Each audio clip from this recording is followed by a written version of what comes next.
Today's podcast is brought to you by Sprizzy. Looking to skyrocket your YouTube channel's growth? Meet Sprizzy, your video's ultimate matchmaker. Their tailored ad campaigns connect your content with viewers who are already looking for videos like yours. With Sprizzy, you're not just getting views, you're gaining subscribers who are genuinely interested in what you create. Are you ready to boost your reach? Visit Sprizzy.com today and let's launch your channel to new heights. Sprizzy, the smarter way to promote your YouTube channel.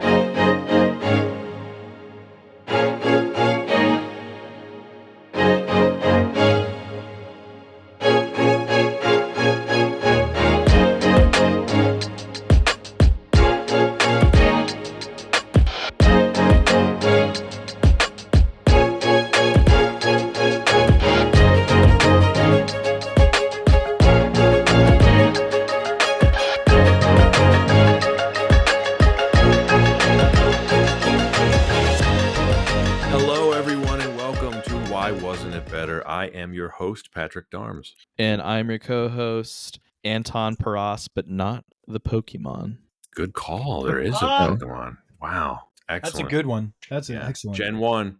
I feel like a Pokemon nobody used. I wouldn't be shocked if it's no one's main, but I'm sure there's a handful of people that main. Well, we'll see, because we have two guests with us today. Familiar faces, producer Eric Taylor and Kai Wang. Gentlemen, welcome back. It's good to be back. Thank you. Thank you for having me. A little bit of side information for the listeners. This was supposed to be our lineup for last season's premiere when we talked about Alien Romulus. However, due to technical difficulties, which were entirely my fault, we weren't able to make that work, and then Eric had scheduling conflicts, so you only ended up hearing Kai, but I really liked the chemistry that we had on that recording, so we're going to try to recreate it today.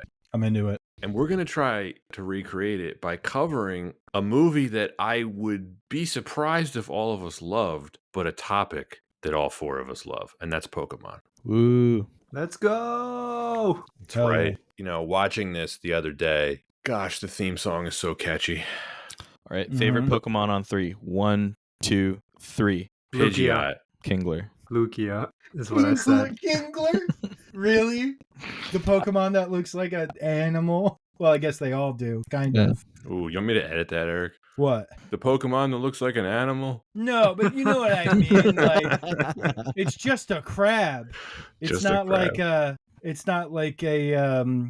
It's an eagle with yellow and pink dyed It literally hair. is just a crab.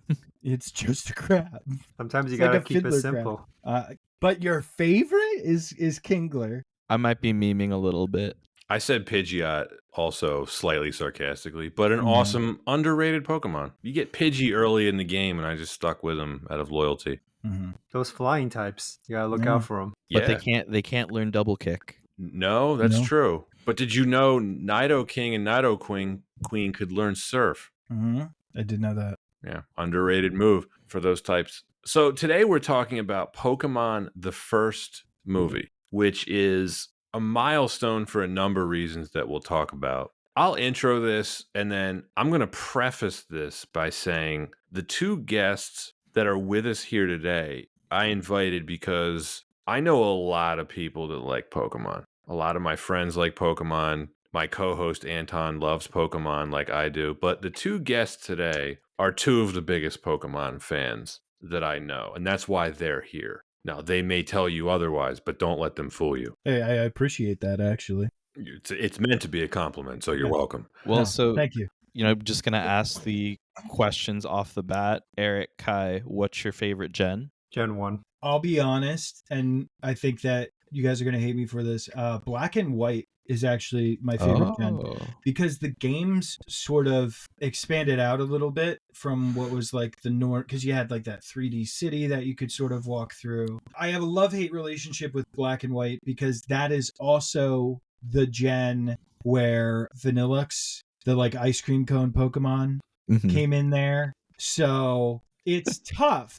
It's frustrating. I get it. But Zekrom and Reshiram are cool. Yep. It's just a damn good game in my book. So then in that generation, would you say Platinum's the best version of it? Black and White had they had Black 2 and White 2. Right. So I'm thinking Diamond, Pearl, was before Black and White. Got it. Yeah. I'm pretty sure. Yeah.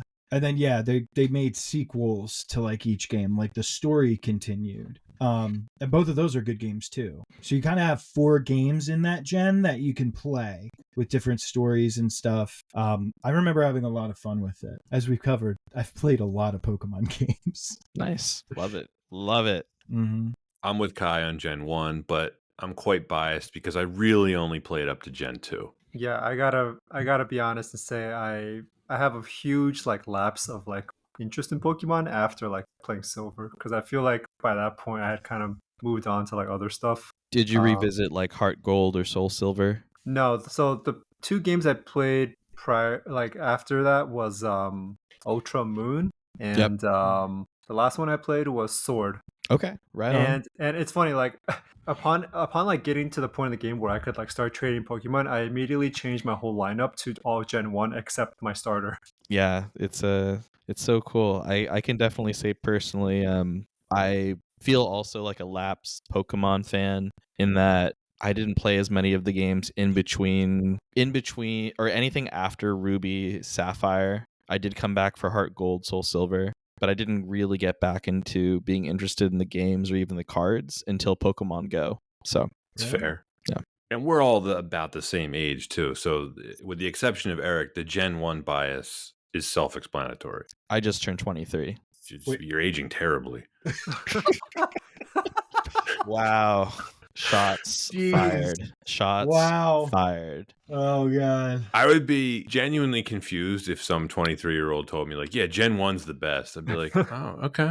Well, they have it's not the same. It's way easier. They have the Let's Go Eevee and Let's Go Pikachu, which are essentially remakes of Red and Blue. Mm-hmm. But it's so much easier because I'm playing Blue on a Game Boy Pocket right now, and it's tougher than Let's Go. So that's a lot of grinding. Oh, yeah. I know it's on and off. I've way too much stuff going on. I think I've like barely left. Wait, you have a functioning Game Boy Pocket? Mm-hmm. Wow. Hold on, it's really cool too. Hold on. Did you upgrade or anything? No, bro. This is a rare Holy color shit. Game Boy Pocket. Dude, I was thinking about with buying blue one of in there. those retrofitted OLED GBAs. Oh, So- it would be worth it. But yeah, this was like only sold in Toys R Us for like a short period of time. So Damn, that's sick. That's super sick. Extreme green. Do people freak out when you pull that out in public? Oh, I don't take it out in public. He But pulls yeah, out in dude. public. People cry. It's going. Wow. Are we gonna have? Oh, it's out of battery. I don't think. Oh, boy. I gotta be honest. I don't think I could use a device that didn't have backlighting anymore. That was such a It's game tough. changer. Yeah, It's like Real tough. tough. You like turn it on, you think something's wrong. You're like, what? Is it broken? Like, what?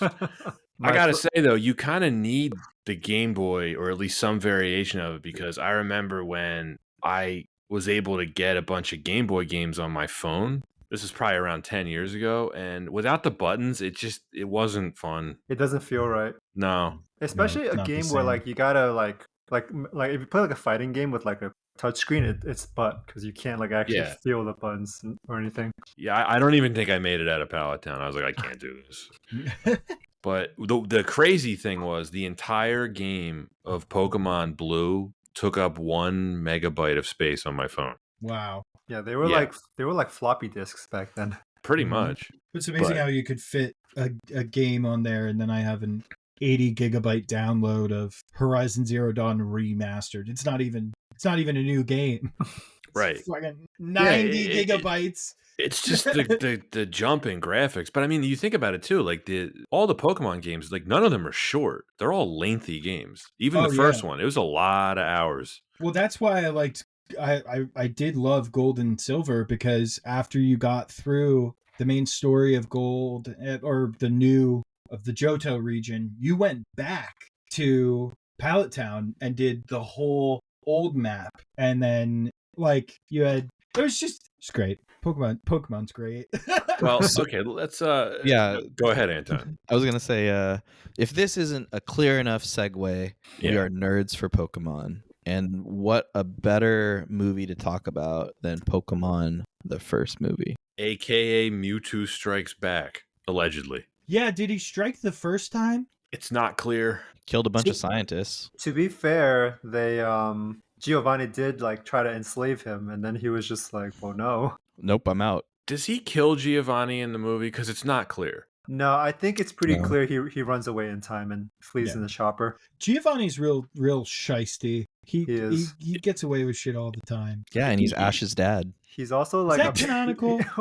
Just a Because I just a thought fan I theory. thought it was actually Mr. Mime. Just a theory. I am your father. Have you guys heard the Mr. Mime theory? It's I gross. have not heard that one. Yeah, It's look it up. gross. Is there a reason why Giovanni doesn't pop up later in the film? Because you're expecting him to if you're watching this again. You're like, he should really reappear, but no. I think he's scared. I think he's actually. I'd be scared too. Bitch. And he I would was also like- run away from that. Yeah. Anyway, scientists genetically create a new Pokemon, Mewtwo, but the results are horrific and disastrous. Later, Ash, Pikachu, Misty, Brock, and others face off against Mewtwo and the super Pokemon it has created. Pokemon the first movie was released in Japan on July 18th, 1998 by OLM Incorporated and Toho. It was released in the rest of the world, and this is the version of the film that we're talking about today, on November 10th, 1999 by Warner Brothers Pictures.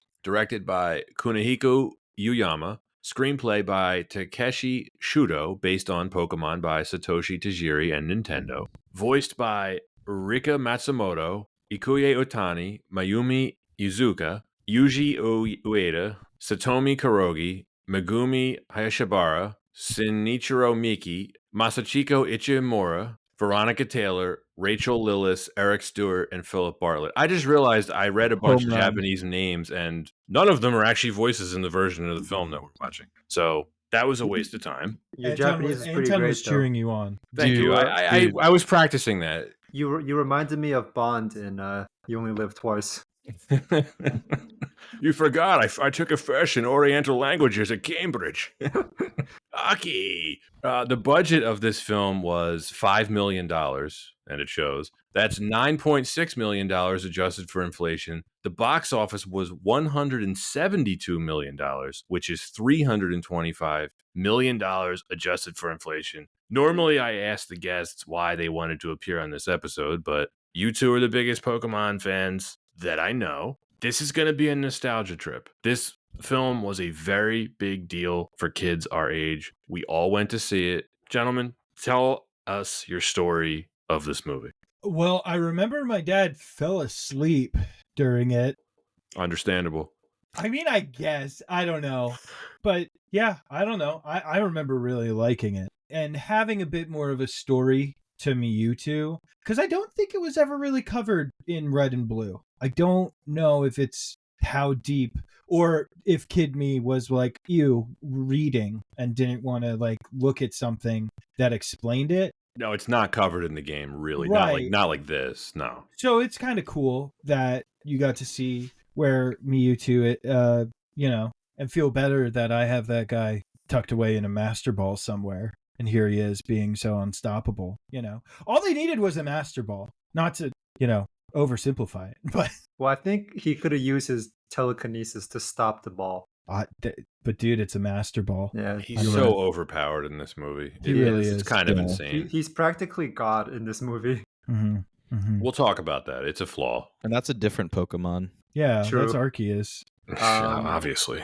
Yeah, dude. Yeah, growing up, I think Pokemon was like the first, was probably arguably the first like franchise that like as like a sentient being that I was like very very into, because like we like Teletubbies and like Barney and shit, but like by then we're like barely more than like an amoeba. We don't really like think for ourselves. So I'd say that Pokemon was like the first thing that like I consciously like really liked. Obviously like had a lot of the cards in the game and played the game and stuff like that when I was younger. So I think I think the impact of this movie can't really be overstated enough. I saw it twice in the theaters, I think, with my mom, and I had the Mew hieroglyphics cards at some point, but I lost them.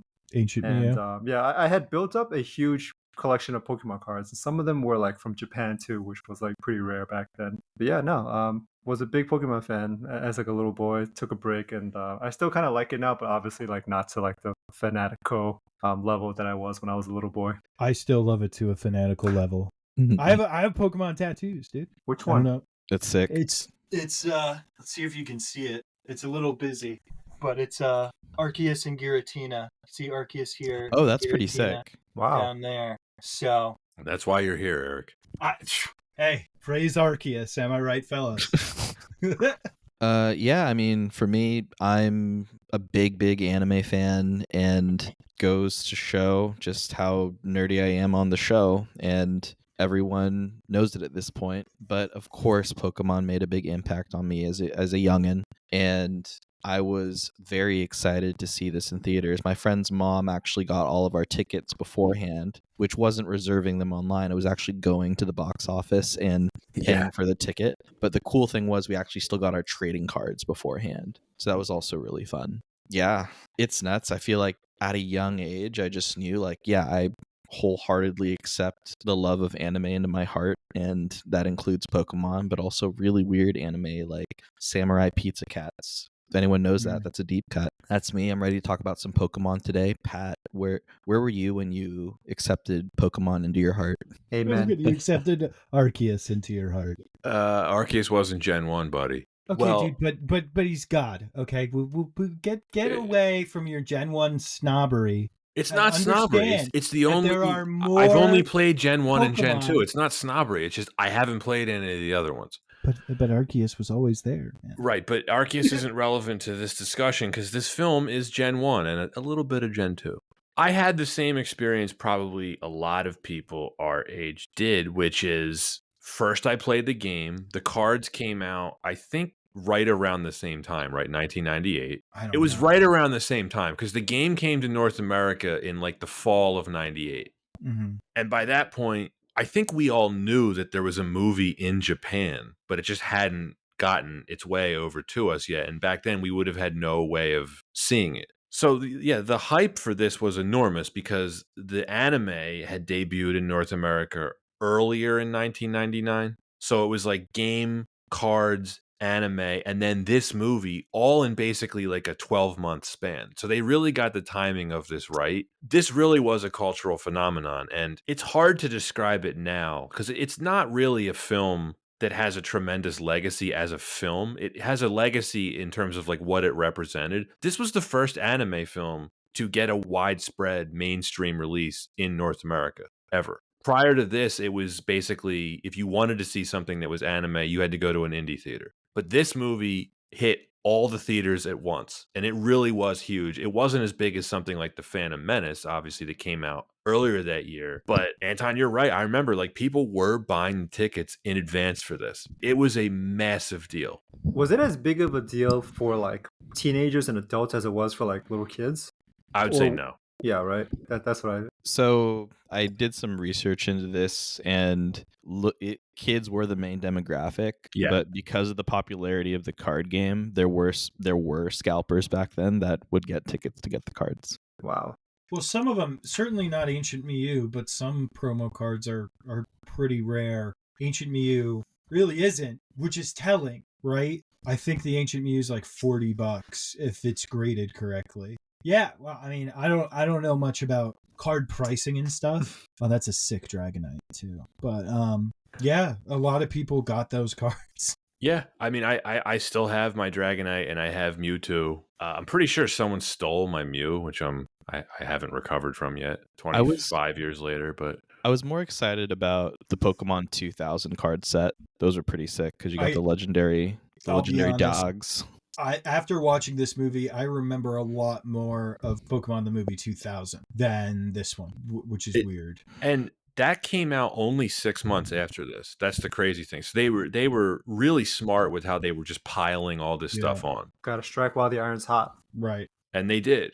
And it worked. I wrote down in the notes, they got the timing for this right because the lead up to this movie will always stay with me. For that era, it was really peak Pokemania, to use that term. Because then Gold and Silver came out, what, 2000 or 2001 maybe? It was one thing after another. Yeah, and this was also like peak promotional marketing tactics. Like every single commercial on whether it's Saturday morning cartoons or you're watching on the Cartoon Network, you're getting awesome ass commercials about Pokemon, the first movie. Oh yeah. So the anime starts in 98. It's primarily made up of Gen 1 Pokemon, but very cleverly on their part, they would occasionally give us a preview of Gen 2 Pokemon that we hadn't seen yet because the games hadn't come out yet. But I remember that being a big deal. Everything they were doing, it was very well thought out and very well planned. And it obviously paid off tremendously well for them because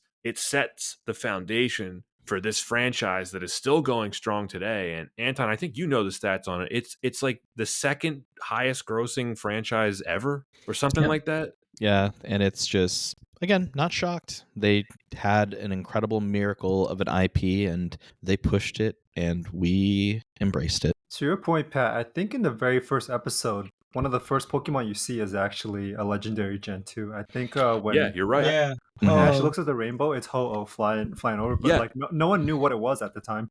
I mean, even Ash didn't really know what it was because he was actually in a coma, and the rest of the series is him in a coma.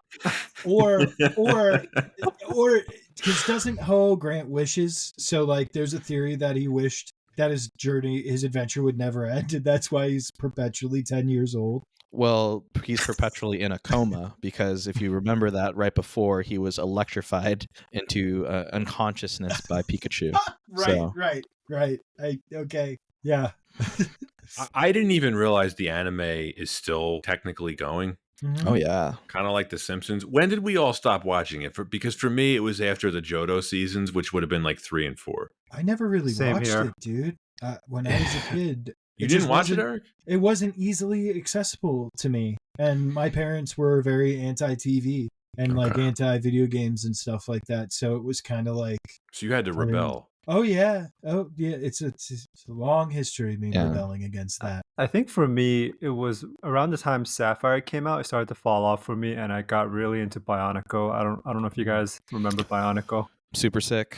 Yeah. A lot of respect for Bionicle. No, I didn't participate in that. P.S. We're talking about the anime, so I played Gold, Silver, and then stopped. But I just never... Yeah, I mean... And then you watch the first... It's like, listening to it now, the dubbing is so bad. Like, the first line he says is, "Yes, I am Ash Ketchum." Who the fuck are you talking to? Who? Us? It's very much made for younger kids. Yes. Yeah, the localization on that first season was just hilarious. I mean, I'm sure you guys will recall Brock's offering them donuts, but it's clearly like Japanese onigiri. But localization experts were like, we'll just call them donuts. Kids won't know. Yeah. Kids like donuts. Ash, check out this Domino's pizza I just made. Did you guys pick up as we were watching? Are we going to go through the plot a little bit? Or... Oh, we sure are. Okay, Yeah. Then I'll wait until we get to the point. Yeah, I'll irks start. me, and I don't know if y'all noticed it, but I sure did. Oh, I think a number of things irk us about this, Eric. Yeah, so I'm going to give us the production history, which is quite brief. So the film was first conceived in 1997. It was planned originally to be the series finale of the anime. Events of the film take place during the first season of the anime, which is called Pokemon Indigo League. However, I don't really know how neatly this film fits into the anime, but we can talk about that too. According to producer Takeshi Shudo, a number of episodes of the anime were intended to tie in with the movie prior to the release in Japan. They would have provided background behind the events in the film. However, the controversy surrounding the Deno Senshi Porygon episode that aired on December 16th, 1997, it delayed the tie-in episodes, causing Shudo to expand the beginning of the movie and thus the length of the film. So for some context on that, the episode in question, it contained a scene with bright flashing lights which can trigger seizures in people with epilepsy. Over 600 children across Japan were hospitalized after watching this episode. And after the incident, the Pokemon anime went into a 4-month hiatus. The episode was pulled from rotation and it was never aired in any other country. It was later famously parodied on the South Park episode Shin Pokemon in the 3rd season. And to this day, it's never been aired in the U.S. Can you find it anywhere? Yeah, you can Online? find it. You can find it online. Well, Yeah, it's probably on YouTube. Isn't it? I have to watch it because I heard a rumor that Porygon wasn't actually the problem and that Pikachu actually gave all those kids seizures. I'm just curious. I don't know. So they scapegoated poor Porygon. I think they scapegoated Porygon, you know. Pikachu. Hashtag Porygon deserves better. Yeah. Justice for Porygon. Justice for Porygon. And then Porygon's never been featured as a Pokemon ever since. I think I saw a stat like he's only been in one other episode So in sad. the whole series. And the Really? evolutions that they have on him are really cool. Polygon. Well, it's like slowly it's a polygon and then it's like rounded and then Porygon Z is like a glitch. So it's all computer based. So I don't know. I'm actually But, shocked that the seizure thing hadn't happened prior, because all of Pikachu's attacks are electricity and just flashing lights. maybe because maybe if you used it on Porygon, there was like different colors too. That Yep. might have messed Pikachu, with overrated? Oh yeah, Oh yeah, very he's overrated. he's not even top 10. Not even. But they have to clone him every single generation. They have to make another Pikachu thing. Yeah.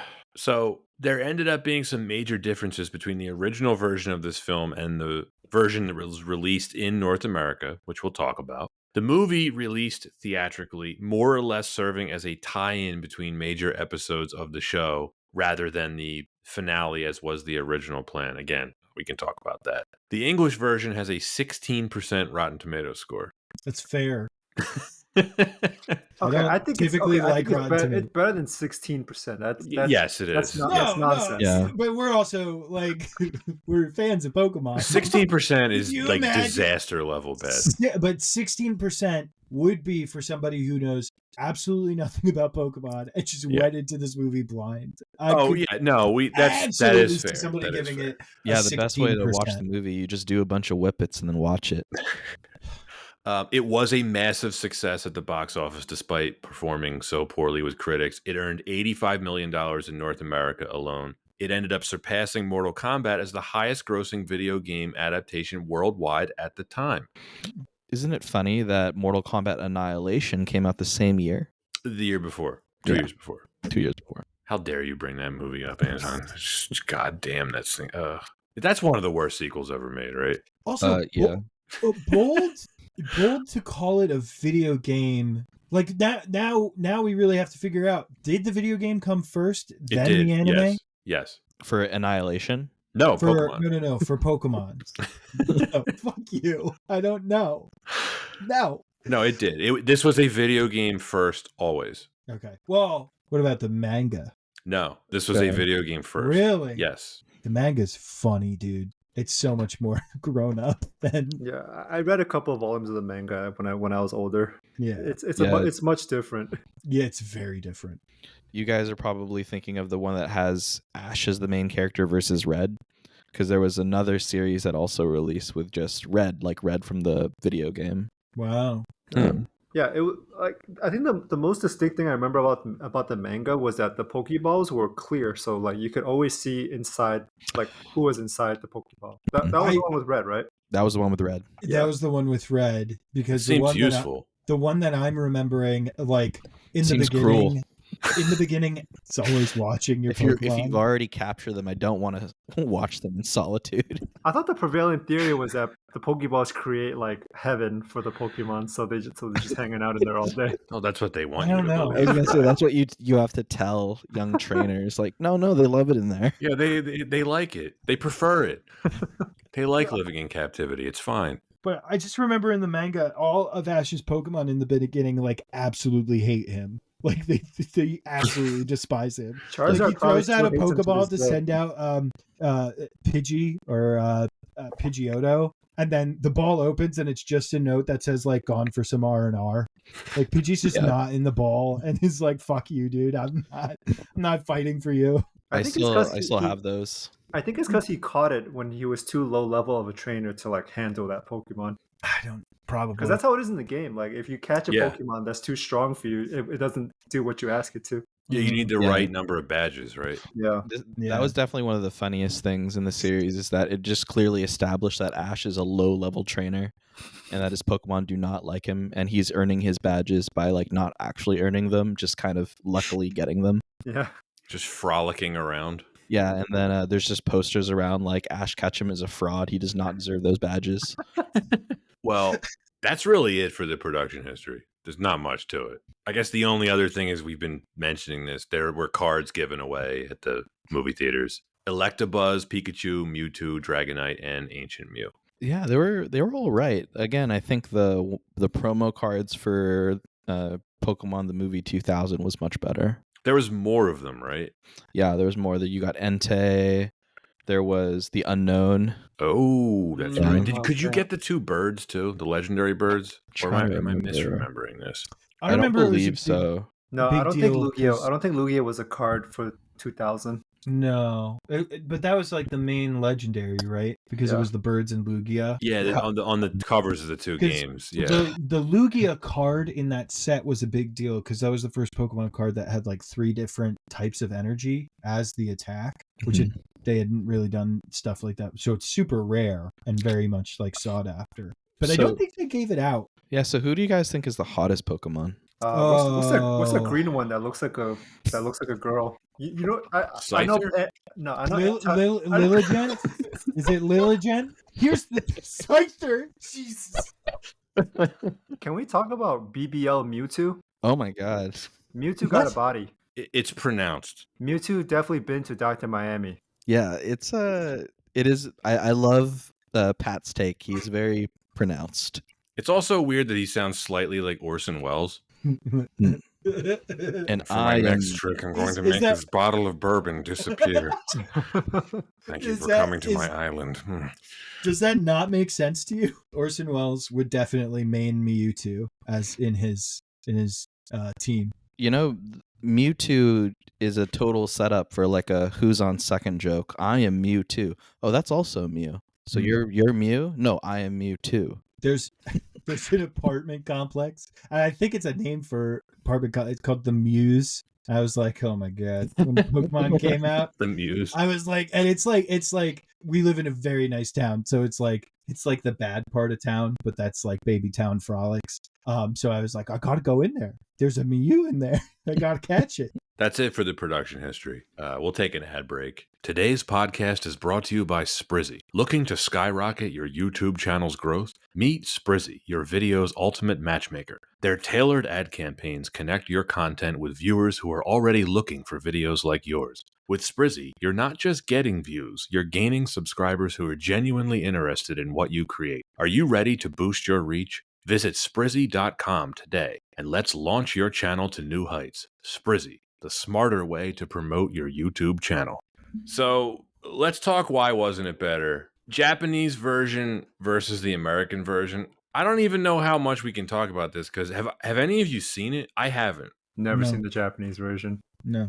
I was really looking for it and it's not available anywhere. I mean, I'm not paying to rent it when I can just watch the American version for free on my library streaming app. The amount of bad movies that I've rented for you. There's only one. Lord of the Rings, right? No, I'm pretty sure I had to rent Spider-Man 3. Well, you were all about Spider-Man at the time. All about Spider-Man? Yeah, you were like, I think this movie's good. And then you watched it again. Oh, is Brock Jr. gonna cry?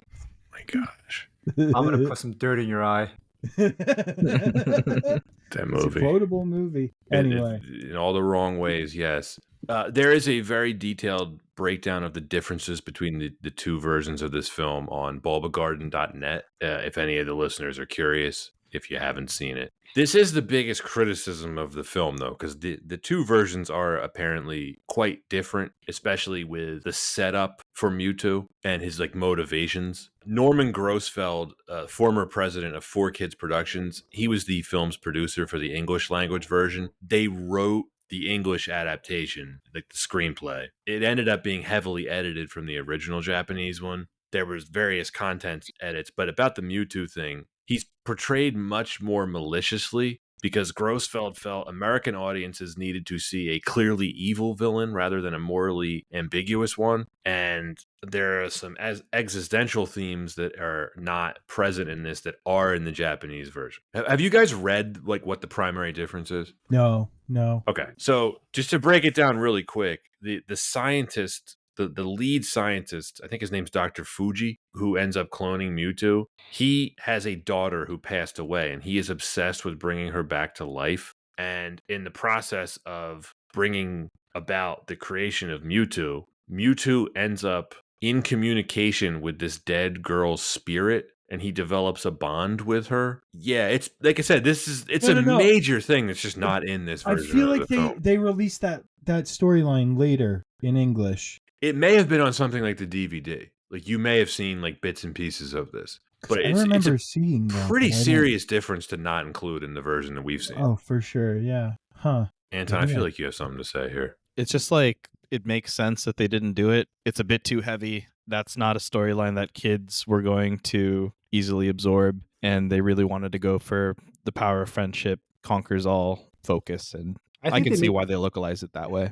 I think they made the right call, but now that you said all that, I'm actually curious to go back and watch it in Japanese to see Yeah. it for myself. Yeah. I swear I've seen it. I mean, it's sort of like that whole thing where it's almost like not trusting audiences or not trusting kids. I don't know. I just feel like I feel like they could have released it. And then maybe people might have taken Pokemon a little bit more seriously, that it's not just like some kids stuff, which it is. I mean, even today, everything's geared towards kids when I think about 50% of their player base is Right. in their 30s. But yeah, again, I feel like I've seen it and I can't put my finger on why or how when you explained it. So I wish I had seen it at the time, but I do agree with you that if I had gone to see this at 11 years old and that this is what had started out the movie, it would have been extremely different from the anime, because the anime is very lighthearted. That's one of the major differences between, I think, this movie and the anime. Now, granted, there's a lot of seasons of the anime that I haven't seen, but the first few seasons are much lighter than this. This is like pretty dark as is, even without the stuff from the Japanese version. Yeah, like look, Ash, like some storylines from the anime, Ash helping a local rancher win a great race using a Ponyta that evolves into a Rapidash. Other it's a great storylines. scene. That's a great scene, though. Yeah, it's pretty cool. Don't knock it. Other scenes include Ash convincing a Mankey to like him. I remember that one with the donut. Yeah. A bit of a jump to then a maniacal Mewtwo, like taking out its creators and then trying to find its place in the world via world domination. Some of the Pokemon are referred to by incorrect names. Pidgeot is called Pidgeotto at one point. Scyther is called Alakazam. Sandslash is called Sandshrew. I was livid when that happened. It's like, I did love all the, who's that Pokemon? Just like shameless callbacks to the anime. And then this guy, Grossfeld, he had music re-recorded for the release of the American version. He thought it would, quote, better reflect what American kids would respond to, end quote. Maybe. Hot take. I hate Brother, My Brother. It takes me totally out of that scene. You know who loved it? Former presidential candidate Ben Carson. Go on. He actually quoted it during a while campaigning. That's better than Hillary Clinton saying Pokemon go to the polls. Yeah. Definitely better than that. But yeah, that's interesting. No, I didn't like the music really. Other than the theme song, which is very catchy. Yeah, already a certified banger. I like the fantastic. I like the credits music by Christina Aguilera. That one was pretty good. She would have been brand new. Wait, Anton, this is like hot off the heels of Reflection from Mulan. Christina Aguilera is just all over the place. This was the same year as Genie in a Bottle, right? That sounds right. Yeah. Right? Yeah. Okay. Any 98 Degrees references you want to make? Not right now. This is the time. It's we can't make the 98 degrees references because it's too cold outside. Wouldn't be able to reach that Fahrenheit. It is very cold here right now. My windows are open. I have the window open too. I'm loving it. I love the cold, dude. Just coming in, brisk breeze. Kai, cold up by you? I'm gonna assume yes. Yeah, it's like 40s right now. Okay, perfect tequila weather. It was also revealed that one studio executive suggested having Leonardo DiCaprio dub Ash's lines. No, that would have been gross. Disgusting. Strange. It's voiced by a woman, right? What's her name? I believe so. Yeah. She's done it for. She did it for decades. I don't know. Yeah, so it was Veronica Taylor was the original voice. Right. Perhaps, maybe my long lost relative. Maybe. It's the same last name, but it's such an uncommon name. I know, it's such a fucked last name, dude. I'm basically related to everyone. I'm related to all of you. Y'all just don't know it yet. Put a pin in that. This may not surprise any of you, but the Japanese production crew did not think highly of any of the changes that were made for the American version. They called the entire process a hassle. Fair. I will say, still having never seen the Japanese version, if I had seen it first, I'd probably feel that they massacred Mewtwo's character, because that is a pretty serious character motivation to just change, because he is thoroughly evil throughout this film until the very end. Yeah. Sadistic. Yeah. He's like borderline Frieza. Saiyan monkeys. Yeah, I didn't think You that. inferior They monkeys. they kind of look similar too. They do. So I wonder if that was like intentional. But yeah, you're right. He's not. I don't know. He's not very compelling. I don't know. I like a villain with a little depth. I understand it's a children's movie. I don't know. But again, just because it's a children's movie doesn't mean it should get any breaks, because we know that children movies can do nuanced villains and stuff like that. It's true, but I think you have to look at the series as a whole and say, does this series tread that kind of level of nuance regularly? And especially No. in the beginning, no. No, it doesn't. And like this is a very distinct take. If they, for example, wanted to then put a very nuanced storyline for an American audience that had not been shown this type of Pokemon, I feel like that would have been really hard for audiences to kind of get that bit of a 180. Building off what you said, Anton, like this movie was never supposed to age well. This had a very specific goal, which is make this a hit in the United States. We need this to be as big of a hit as possible. We need to continue to grow our footprint, capitalize on what we have with the games and the cards. We want this to be a mass appeal type of movie. And that's what they did. And it paid off for them. And I know we talked about this the other day, Anton. I really wish I had gotten to watch the movie 2000 before this recording, but I do remember that being a better movie. That one's a better movie, but it did not have 23 karat gold tie-ins at Burger King. True. So Wait, are you sure? Yeah, because I remember, well, at least I remember Charizard being tied to the original movie. I don't remember a continuation with gold. I think part of the problem is that this all happened so quickly. It's hard to like differentiate what was for what. I'm trying to remember. You know, you're right about the timeline, because I think I mentioned this earlier. Like, this came out in November 99. The next movie came out in the spring of 2000. So it was just one on top of the other. There's a really good write-up on the website Den of Geek that goes into the differences between the two films. I'm not going to read the quotes that I have here just because I don't feel like it. Well, let's just kind of take it like this. In general, do we think that it would have made the movie significantly better to have a more nuanced story about Mewtwo and him being like, I don't know, a misunderstood creature?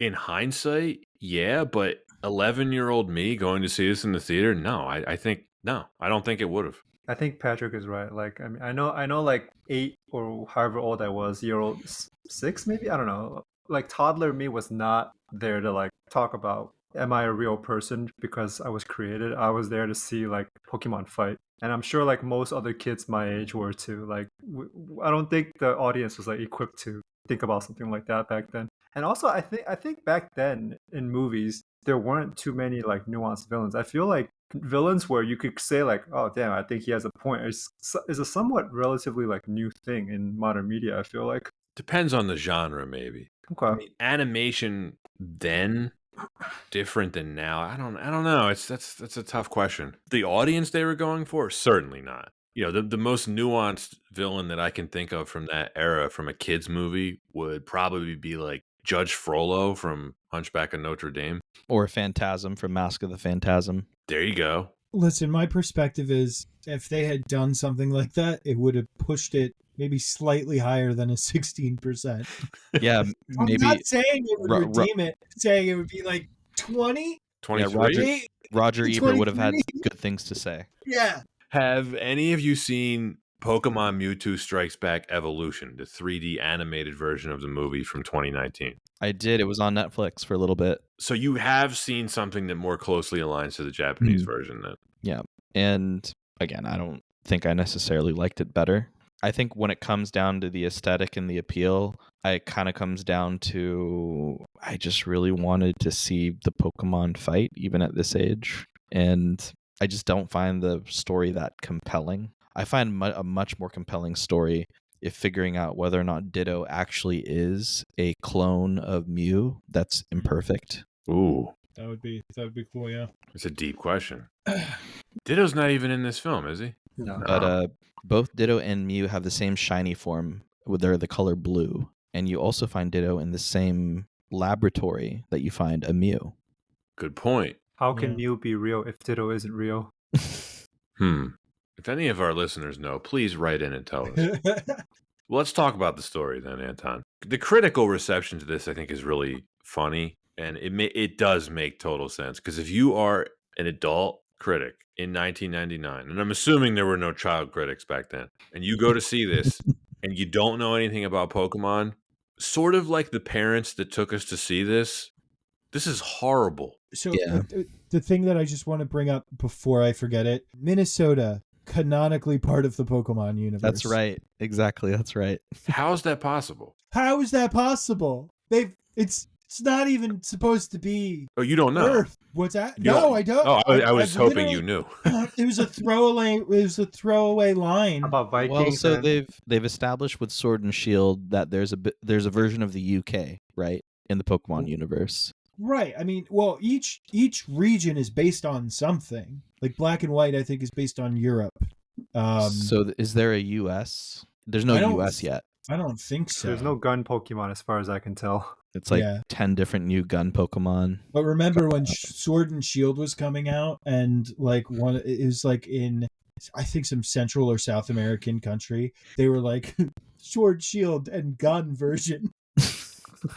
Like you can find little advertisements where it's like Sword, Shield, and gun. I'm like, gee, wonder what'll win. But yeah, I mean, the story's a little annoying. The message is annoying, and then it's like none of it mattered at the end. We can just hop right back into your normal anime because everyone forgot everything, and Ash might have seen a Mew. The end. I think the biggest issue I take with the story is that so Mewtwo disables everyone's special powers and they're forced to fight hand to hand. One, there's already Pokemon that only fight hand to hand. They're fighting type Pokemon. And two, it's like, why is hand to hand bad, but zapping and like flaming each other is okay? Like I don't think that is explained very well. But I think maybe what they're also getting at is like the intention of like why they're fighting. Because I'm gonna guess that in that scene they're like trying to kill each other or something like that, but in like a regular battle they're just trying to like prove who's the better Pokemon. It's a very murky area that I don't think is like explained well enough. Yeah, and what was Psyduck even doing? Just really, really half-assing it. I just think all of us didn't listen closely enough to Brother My Brother. I feel like if we took that song seriously, maybe we'd get it. Maybe we're the dumb ones. This sounds upsetting. I know. No, it's bad. It's silly. It's all very it's silly. idiotic. Well, it's a hypocritical stance, right? It's like, okay, fight. There's a lot of good messages to be had, like having good sportsmanship, right? When you lose, like still being able to be, but fighting bad. Why can't we love each other in a story where literally the point is to battle each other? Yeah, I mean, I think down to its core, we still have to just kind of know that these were the early years of real acceptance of anime into the US. So even localization was a lot of that emphasis was on how do we kind of translate this to what audiences here will like, and that's it's a very corporate lens that isn't always right. It's why we have like the worst original One Piece localization was from the same company for kids. But at the same time, like, then that's the Dragon Ball Z that we all took was a less... Actually, no, there was the first version of Dragon Ball Z that we had still had a lot of the violence and the blood put in, but it was toned down a bit for once it got hit Toonami. But at the end of the day, I think that storyline-wise, it really was just trying to be as simple as it could to have kids not have to think too hard and just look at everything going on the screen. I just had a thought that this was a Pokemon card release that had a movie attached to it. Basically, I mean, again, this Like, is just it was there to to sell more of the product, Yeah, which is right? Pokemon in general, right? I think you could say that about most anime. Most anime doesn't really make money, and it's basically a giant ad for the merch, like Gundam, for example. Yeah. It's also if you're analyzing this as a film, it's 75 minutes long. So it's like Not a lot to work with. no, Yeah. it's basically an extended version of one of the anime episodes. It's pushing the limit for what you can do with a movie. I'm talking about pushing the floor, obviously. It's too short. Yeah, even then, from like a story perspective, who are you really supposed to root for? I guess you're supposed to root for Ash because he's the hero, but he has no development. I don't think he really grows as a character. Mewtwo's kind of has the most developed arc, but even that's just because he went from I want to destroy humanity to be like, well, I guess we could just stay away from humanity. And I didn't like the whole like, oh, I see what you mean, or the Meowth. Yeah. The Meowth conversation. Yeah. Oh, It's like meow, meow, meow, meow. Oh, so yous and ice are not so different. It's just like, I hate this. Why is Mew the New Jersey Italian, by the way? he sounds like a Dick Tracy villain. I don't know. He's always been that way, no? Yeah, He's always had that voice. This is a terrible introduction to Pokemon. Oh yeah, this is not how you introduce someone to Pokemon. If you were not familiar with the anime at all, I distinctly remember like my friend's dad that took me and some of my friends to see this. Like he's like, this is the worst movie I've ever seen, and I get it because he didn't know anything about Pokemon, and it's like again, applying it to context of the time, I think is really important. This was not mainstream. It was a fad for kids. That was a video game, and our parents probably all thought it was going to be a fad. And the chances of it lasting this long, slim. It's kind of amazing what it's turned into if you think about it. It's not a phase, Mom. Right. I'm trying to think of contemporaries where it just has kids' attention. Parents are like, I don't get it, but okay, here you go. But I'm mainly thinking of just video game properties. Nothing that's like necessarily like novel, like this, like it's a trading card game and a video game and all sorts of merchandise. I think there's just so much more properties competing nowadays too. It's hard for anyone to like just focus on one and like for that one to become as big as Pokemon has. Yeah, I mean, Beyblade's kind of coming back. Oh yeah, I've been seeing those. I'd say maybe One Piece could be kind of comparable. That's true. I could see that. It's close because the trading card game is really popular now. Yeah. They do have really cool trading cards. Detective Conan is also another really long standing one, but I would say it's not like that popular. It's just been going for a long time. Like you can go up to pretty much anyone on the street at this point and be like, "Hey, do you know Pokemon?" Of course, yeah. Yeah. You know. Yeah. And you could do that with like Spirit Stallion of the Cimarron, but I'm trying to think of other properties. Eric, we're covering that next season, right? Yeah, I got the invite. Yep. I'm really excited to talk about. Wait. Oh, well, I've never seen the movie. Is it? It's actually that's a great movie to watch with your daughter. She does like horses. Yes, it's an easy watch for you. When I think about localization strategy for the plot, I think now they tried to structure it. Mewtwo is Malcolm X and Mew is Martin Luther King. When you think about it, it makes perfect sense. Wait. I have a meme for this. Why? Why do you have a meme for this? How? Oh, wait. Oh my god. Just as we were about to be monetized. Okay, so I can't find the meme, but basically it's like, you can enslave me in the Pokeball, but you cannot enslave my mind, brother. Yeah, exactly. Imagine seeing this for the first time and knowing nothing about Pokemon. I'm trying to put myself in the shoes of my friend's dad. Imagine being confused why Meowth talks and none of the other Pokemon do. Well, Mewtwo talks. Imagine all the kids in the theater going crazy because of some elephant that's put out in like the first scene. So sick.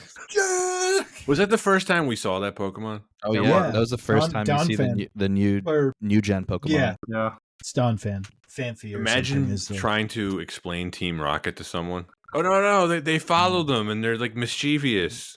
They're trying, bad guys, but they're yeah, not competent. They're kind of Yeah. idiots, but you know, they're trying to steal the yellow one. Yeah, why was Team Rocket in this movie? because they were the comedic relief. I'm not saying that's a good thing. I'm just saying they were the comedic relief. Is it possible this is the first movie that you had to do homework for going in? Kind of like Marvel now. But it's very possible. I mean, even Right? Marvel is more accessible than this. Yeah, like I'd say most Marvel movies, if you don't watch other stuff, like you kind of pick up on what's happening. Part of Yeah. the reason I've never seen like Endgame or any of that is because I'm just like, I look at all of the Marvel movies I haven't seen and I'm like, Wait, yeah, I'm not gonna you do. haven't seen Infinity War or Endgame? No, Wow. because every time I'm like, oh, maybe I'll catch up. I like Guardians of the Galaxy the most, but I still haven't seen Volume 2 or 3. I'm not a big superhero guy. I really am not. Oh, Clearly. It's just, I mean, of it all doesn't. I don't know. I don't have a problem with it. I just and then I'm like, oh, I'll get into it. I'll try and figure it out. And then it's like, well, to watch Endgame and all that, you need to watch 27 movies. To be honest, I do think that phase of Marvel is something that you just kind of had to be there for and like be into at the time. I'd say it's hard. It's hard for me to like tell a newbie, be like, yeah, you gotta start from Iron Man 1 and watch everything. It's so worth it, bro. I promise. Which I like the first time. You can skip Incredible Hulk. Fair. No one remembers that movie. No, you could probably skip a few of them, right? You can skip Thor, all the Thor movies probably. Do you need to watch Guardians of the Galaxy 2? Well, to understand why they link up with Thor later, yeah, I think that helps. Also, I think the Guardians movies are pretty good. Yeah. So Pokemon. Which Pokemon would you eat if you need, like, if you're like stuck on an island, you have to eat a Pokemon? Goldeen probably. Yeah. Although I heard, don't they have like impenetrable scales? Yeah, the scaling that Oh, thing no, would be no, hard. I thought that was Magikarp. No, you're right. That's magical. Yeah, Oh. Goldeens are Yeah. totally edible. Yeah. Yeah, just get a Sea King then. So you have more. Sea Kings are bigger. That seems like a waste of like a evolved Pokemon though. Well, I mean, if you're on a deserted island, do you want more food or less? Yeah. It's true. Farfetch seemed delicious. Plus, you Well, already got a you gotta scallion steal on its him. leak. Psyduck? Like Peking Psyduck? Peking Psyduck. Ooh. I'm not a big duck fan personally. I think Also- Krabby seems like a low-hanging fruit. Kingler. Yeah. Yeah, Kingler. Some good. Kingler Claw. dip. While Another we're on big- this tangent, are we saying that Pokemon are animals then? Oh yeah, the creatures. Because I have a headcanon that I feel like kind of addresses this, but not really. I feel like Pokemon are like, they're like small, like tangible spirits of like gods of like whatever they're supposed to be. So like Pikachu is like a tiny like electricity spirit of like a thunder god or something like that. And that I think I read this somewhere, but I think Pokemon are like beings that like allow themselves to be captured so that they can fight other ones and get stronger. But they don't really do that naturally. Huh. Well, you can still eat them. There's in the newest generation, there's Tinkaton, which is a Pokemon that hunts down steel type Pokemon to rip them apart and build a hammer out of them. So Seems legit. if you read the Pokedex entries, the Pokemon universe is a nightmare. Absolutely insane. What is it? There's the Mimikyu, which it's just a really sad Pokemon that if anyone looks at it, like they'll die. Yeah. So it just wears a costume of Pikachu. It wants to be loved. Like canonically, Pikachu. it wears a Pikachu costume. Mm-hmm. Mm-hmm. If you eat Chansey, is it a federal offense? I think Well, that's that- more if you eat like a Mr. Mime. Okay. Yeah. Well, because Chansey. You can only catch in the Safari Zone, right? Well, Chanseys work at state hospitals. Yeah. That was such a So- rip-off. The Safari balls, they sucked. Well, yeah, that was the challenge, Patrick. I know, but What did you want out of a Game Boy? They tried something different. Yeah, I agree with you though. What a scam! I never caught a Kangaskhan. My God, it was a great impossible. Pokemon though. One of my substitutes, which we'll talk about. Ooh, Kangaskhan's so cool. Yeah. Yeah, You get 2 for but 1. notice there's no baby version. There's never been a baby version of Kangaskhan. What do you So mean? is it when He's in the Kangaskhan is pouch. born? What's that? It's in the pouch. You say that, but when a Kangaskhan is pops out of an egg, there's already a baby there. Well, it's a marsupial, so you know. You guys are missing my point. Kangaskhan is a dual being. If you hatch a Kangaskhan What if it's a out male? of an egg, the little baby is there. The baby's there regardless, dude. There's Okay. always a baby there. I Well, feel like we're besides- getting sidetracked here. Well, a baby Kangaskhan's just a Cubone if the mom went missing. No, aren't Cubone's Charmanders wearing the skull of a Charizard? It was actually there's the theory that they're Kangaskhan babies when their mothers Die. die. Yeah, Abandon them. abandon them. Yeah, weird. Keep the theories going. I don't think the Kangaskhan thing works for Cubone because if it already has like a hard top of the head, why would it need a helmet on top of that? But Charizard wouldn't work either because if the fire goes out on the tail, the Charizard's dead. Oh yeah, and So it would make sense if Cubone were like a ground ghost Pokemon, which the evolve. Is there an no one's ever actually seen a Charmander with the fire gone out. Maybe it just becomes a ground type if that happens. I'm pretty sure the Pokedex says That's so. the That's fire so goes dark. out. People are fucker trying to is figure it dead. out. Oh, that's so. Yo, That's so sad. I mean, well, I don't know. We're getting Pokemon- sidetracked so much because the plot of this movie is horrible. Well, we've already gone over it. There's That's just it. not There's much already to it. pretty much There's not gone much to over talk it. about with it. Yeah, It's Fighting is bad, okay? Mew bad. Pokemon fight. Mew says, why fight? Or Mew says, why fight to Mewtwo? Mewtwo good. That's the plot. yeah. That's it.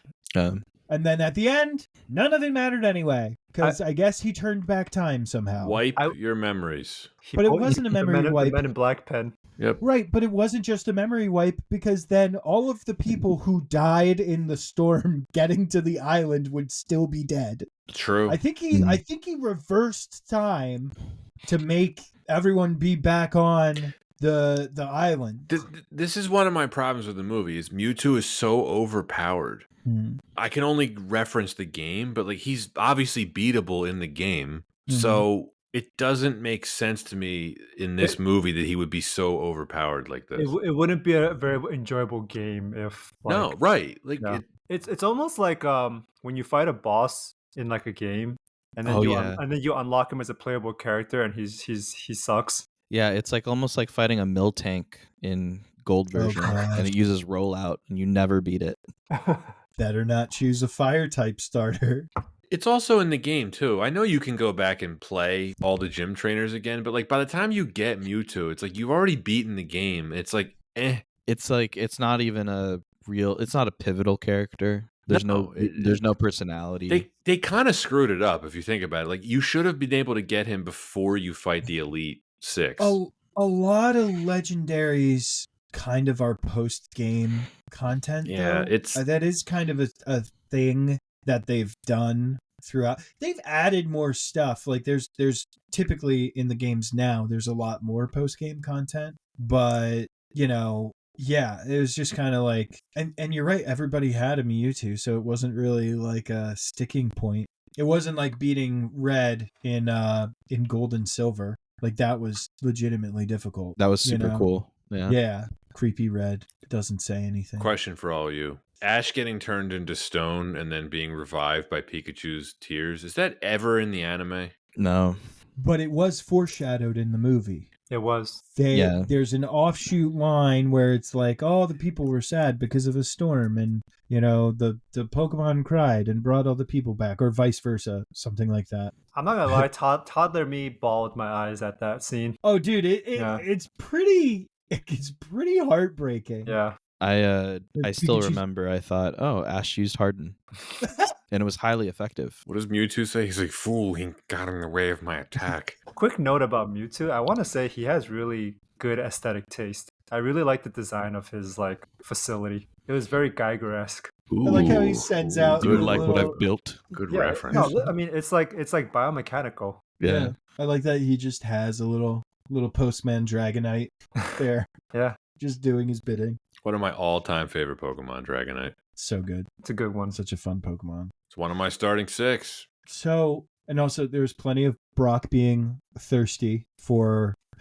Just horned up, Brock. And that was the other thing. It's like you see the hologram and you're like, oh, that's Nurse Joy. Or Brock's a menace. It reminds me of Krillin's obsession with the female android, Dragon Ball Z. That is one of the funniest things ever. Like when Cell spits up the android and Krillin's excited because he knows he's going to get laid. He's like, yes! I'm going to keep this for later. But yes. How old is Brock? Like 14? He's a No, dude. 40-year-old man. Yo, I think he's wait, older, wait. right? So I had a cassette tape with Pokemon songs, and one. Wow. I know. I think my Gotta catch them all. uncle. Gotta catch them all. Yeah, but there was a second track on there, one that I had never heard before, and it's Misty confessing her love for Ash Ketchum. What? Yeah, dude. Yeah. Is this like a official mixtape? Uh-huh. Okay. How Yeah. old is Misty? Eric Misty's wrote all these songs. Misty's 13, I Be think. pining after Ash. Yeah, okay. So it's weird. Yeah. Yes, it's weird. I distinctly remember it because I was like, "This is a weird song," and I was young, very weird. Do you But guys the way that they treat each other, they're like, "What is it? Negging when you're mean Tsundere. to the person that you like." Yeah, it was a pivotal moment in the show when Ash actually like fixed her bike that he ruined. Because then you're like, oh, does he not like her anymore? Does he not like her anymore? What did we think of this as an animated movie? Like, what do you think of the animation? Solid. There's a couple of like 3D scenes that don't blend in very well, but overall I'd Yeah. say it's par for the course for like 90s anime. I think the beginning is the best part. Anything in the jungle. I think there was a lot of really great emphasis with like the Mewtwo backstory, but I think it fell a little bit flat towards the second half of the film. Yeah, when they for get sure. to the arena fights, it's definitely not as good. I think that's where, correct me if I'm wrong, Anton, the second movie looked a lot better. They had a way bigger budget. I know it had a way bigger budget. And I remember seeing it in the theater and be like, wow, this looks way better. Yeah, but I mean, at the same time, like the movie looks very distinct from the series. There's a lot of shading going on. It's a lot darker. A lot of characters have shadows. Yeah. Still low budget for the time, though. $5 million. Yeah, Yeah, look, that looks fine. it's fine. Yeah. Okay, for $5 million. I mean, I would say compared to a lot of its competition in terms of what other animated movies are coming out at the time, it doesn't look very good, but I'm talking about the Disney movies, and they were making those for $100 million at that point. So it's like, it's not fair. Yeah, Right. and I think the producers knew like this didn't have to be good, right? Air quotes good. Right. They just had to put it out, and they knew kids were gonna watch it. Mm-hmm. We ate it up. I got such nostalgia from just the opening of this. I remember seeing this in the theater, and when the theme song kicks in and the Pokemon battle starts, I was just so satisfied. It was Yeah. just so validating. Yeah, the way it opens up, it doesn't necessarily give you. So this is actually something I wanted to reward the movie with. It's not like other first films and series where it's just a rehash of the origin story of the series. It is a very like distinct story. It's about Mewtwo. They don't go about like this is Ash's journey and him being back in Pallet Town. No, it's you get thrust into, all right, let's have a Pokemon battle. This story is also about Mewtwo, and that's your first movie. So I appreciate it wasn't just another origin story for the main character. Yeah, that's a good point. That is a point in its favor, I would say. Do you think it's well connected to the anime, though? No, but I think that's fine because most anime movies are filler for the most part. Yeah, most anime movies are not canonical to like the actual source material. Like they never reference the stuff in the movie in the actual series. Well, they couldn't because their minds were erased. Fair. That's my thing. It sort of wound up like, hey, none of this mattered. I mean, Which- same with 2000. Like there's actually Lugia in the series, and Lugia doesn't even talk like in the series the way he does in the movie. I'm not a fan of the legendaries talking, but I know that's a thing that they do going since, I guess it's since the beginning, really. They all talk. Pokemon Forever is actually pretty sick with Yeah. Celebi. I Celebi. should look into that. Celebi. Not to be confused with Celibate. Those are two very different things. Two very different things. Was Celebi celibate? Gross. Well, I think there's only one, right? So They're just Probably- immortal, right? Like, they can't die. I don't remember the lore specifically from Celebi. I always get them mixed up with the lake spirit Pokemon. We've never seen a Pokemon die actually ever. No? No, we have Raticate. When? The Raticate on the SS Anne that your rival goes to pay respects to. Interesting. I mean, we know they die because of Lavender Town. Yep. We know that Right. Pokemon pass away. Yeah, there's So- there's full levels with ghosts. Yeah, pretty messed up. I'm running out of stuff to talk about with this film. I say we get into our grades at this point. Yeah, there's not much to it. I want to say I like the design of the clone starter 3 that they did. I like the scars that they put. That was actually really cool and a really So cool that way. gets you going. I think you were gonna. I thought you were gonna name more hot, objectively hot Pokemon. Objectively hot Pokemon, yeah. I mean, Yeah, like Lilligant, dude. It's fine. I'm still thinking about Mewtwo over here. A lot of people gravitate towards Lopunny. Yeah. Can Ditto mimic humans? In Detective Pikachu, it can, but that's a genetically modified Ditto, so... I was going to say, but then when Dittos mimic anything, they still have that really funky face. That's okay with me. Yeah. So our ratings. Eric, you always choose to go last. Kai, you're going to have to go first here. That's fine. I'd say this gets a C plus B minus-ish from me. I don't think it's like a... Whoa. It's not... Okay. Sorry, is that low or high? I can't tell. It's high.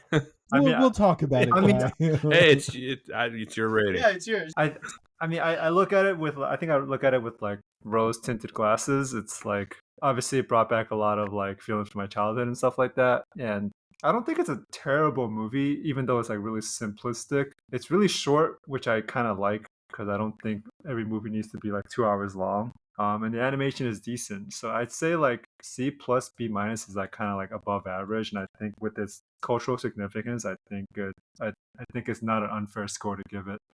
All right. I appreciate this film for nostalgic reasons. And I do appreciate it for it being the first movie. I'm grateful they made it. I have a very fond memory of seeing this in the theater, especially for the bigger picture piece of this, which this movie, I don't know that it gets enough credit. It really did a lot to increase anime's footprint and popularity in the United States. And I think it deserves its place in history for that. But I just don't think it's very good. If you're not familiar with the show, it's a pretty horrible movie. None of the stuff that you see take place is going to make any sense. It doesn't even attempt to establish who the characters are or explain them or anything like that. It just throws you in. And for kids like us who saw it, that was fine. But I do try to rate all the films we cover at least semi-fairly. And if I'm doing that with this, the story is a mess.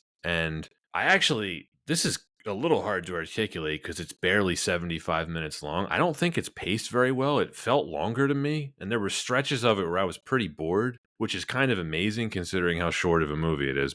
It is an extended episode of the anime. It's not really worthy of being a movie. I would just rather watch the anime. Like, I don't think I'll ever really revisit this. If you're a real Pokemon fan, I would suggest watching it. Just for history reasons, right? You'll find stuff to like about it. And it is an interesting look back in like a time capsule type of way. But it's not something that's going to appeal to most people. It has to be acknowledged. It was more about the hype. The hype for this was nuts. And this made me think of what Tim Burton had to say about the first Batman movie. He said, quote, "I think it was more of a cultural phenomenon than a great movie," end quote. And I think that's how I feel about this. It's not a failure for me. But as a movie, it doesn't do a lot of good. I give it it's a D rating.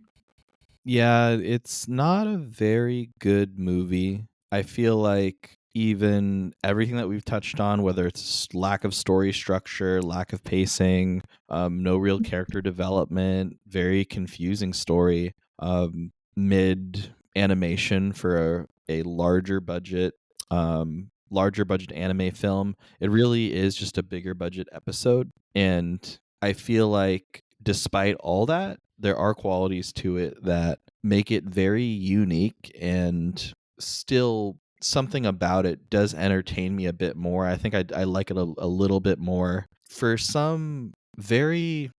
It's hard to describe, but something about the film just is also appealing in its badness, because it also kind of reminds me of that time, of that nostalgia, just really being into something so extremely. And I feel like I can't give it a good grade because of that, but it does give me a sense of wanting to return. I'll return to this at some point because it is part of that very important time in so many people's lives. So that is to say, just this movie objectively is not very good, but at the end of the day, like, it's a merchandise tie-in that was okay, but it did pretty good at the box office. So I give this one a D+.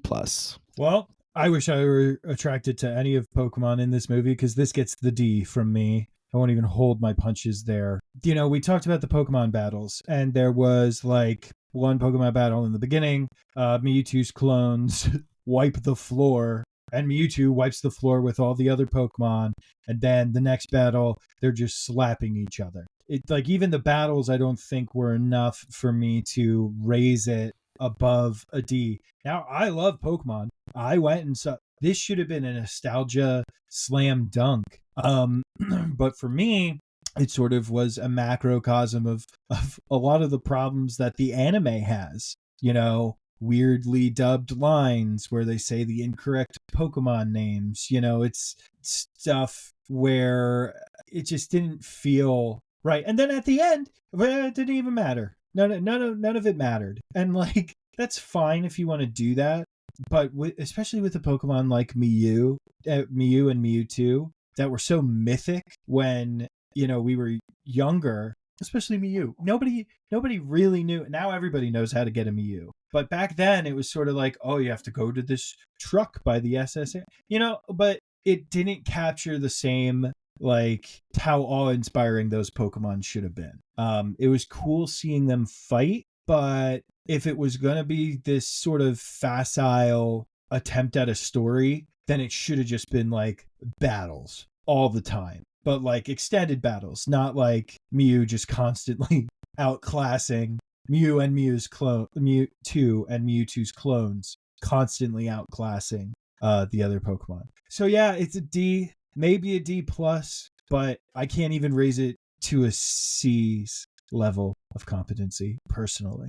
Well, that's it for Pokemon the first movie. Before we go, I want to hear everyone's starting 6 from Gen 1. I can go first if you want. Please. I had Pokemon Blue, and when I first played the game, I picked Bulbasaur. So if we're going to go end of the game type of like what's your most powerful favored lineup, it was Venusaur. I mentioned this earlier. I caught a Pidgey very early in the game that ended up as Pidgeot. Pikachu became Raichu. Number 4 was Nidoqueen. Very powerful, very underrated Pokemon. You could teach it Surf. Nidoqueen and Nidoking could also learn all the ice moves, which is pretty underrated. Next, for my water type, I use Starmie, which is one of, if not the most underrated Pokemon in the game, in my opinion, because most people forget Starmie is half psychic. So it could learn all the psychic moves, making it pretty powerful. And the underrated thing about Starmie is it, for whatever reason, could also learn electric moves in Gen 1, which doesn't really make sense because it's a water type, but there you go. And last but not least, Dragonite. Some of my frequently used subs, I'll just rattle them off real quick. Haunter, Golem, Flareon, Cloyster, Chansey, and Kangaskhan. Would you mind if I go next just because I have to go help with my daughter downstairs? Of course. Please do. Yeah. So again, I did my best to remember, just like looking through, because there's like 1,000 Pokemon, and I have room in my brain for all of them. But I remember there was definitely Charizard, which handled fire and flying. I definitely used the Pidgeot because you pick up that Pidgey in the beginning of the game, right? And you keep it with you. Yeah. Because it's like the first Pokemon you catch. I actually used Nidoking, not Nidoqueen, but they're pretty similar. I used Vaporeon as a water type. And how many did I say? 1, 2, 3, 4, 5. Vaporeon. And yeah, like I definitely did have a Raichu as well. And then I think Haunter, because I like ghost types and I especially like poison types. Love messing with people with like poison and confusion and stuff like that. It's real OP. But yeah, that's what I can remember. So thank you, Eric. And you can cut this out. I'm gonna duck out. I can hear my daughter kind of freaking out. So I'm gonna go. Eric, thank you for joining. Backup. Always a pleasure. It's a pleasure. Thank you for having me, guys. Such a fun topic of conversation. But yeah, love you all, and you have a good night. Kai? Okay. Mine is going to be Charizard, Gyarados, Gengar, Zapdos, Nidoking, and Dragonite. It's a power lineup right there. It is. Funny enough, so like I remember this very distinctly, but Zapdos is almost always at the front of my pack because this is my lineup that I use to fight the Elite Four over and over again. And Zapdos, for whatever reason, I trained them all organically, and Zapdos was like level 99, and he could just one shot everyone in the Elite Four. Pretty sweet. For me, it was Lapras, Charizard, Haunter, Pidgeot, and then I always like to, I think, what was it? Interchangeably throw in either the Ninetales, Alakazam, or I think also, no joke, Ninetales and Kingler. Kingler, if you got that speed up, you could use Guillotine. Yeah. So I noticed we all said Haunter, or in my case, Gengar. Did it ever annoy you guys that to get the Pokemon that you really wanted, Gengar, you had to trade it away and then hope that someone would give it back to you? Yeah. Mm. Yeah, you had to do that with a few of them, I think. Yeah, I did Yeah. not like that. I just really like Haunter. Okay. I like Gengar because he's fat looking. I said Haunter, but like if I traded it, it would have been Gengar. You know, it's the same. You're using him for the same thing, which is the Dream Eater thing. But yeah, that's it for Pokemon, the first movie. Fun time. Yeah. I feel like we talked about the movie like 20% of the time here. There's just not much to it. But it's a fun topic because you just get to talk about Pokemon, and that's always a good time. 100%. If you guys do any Transformers movies, you gotta let me know. Eventually. Man, yeah, maybe way down the line. They're not my favorite. Okay.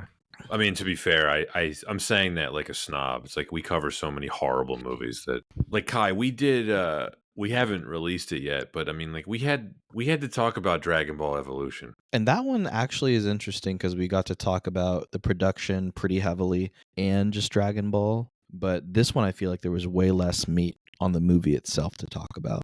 Yeah, there's not too much to talk about. Yeah. There was barely a production history. I had to piece it together using like all these different sources because it was just like they were making the anime and they just used the same team to make the movie. There wasn't any like thought to it. You know what I mean? What it probably was they spliced together like 3 episodes together and like gave it a little bit of pizzazz.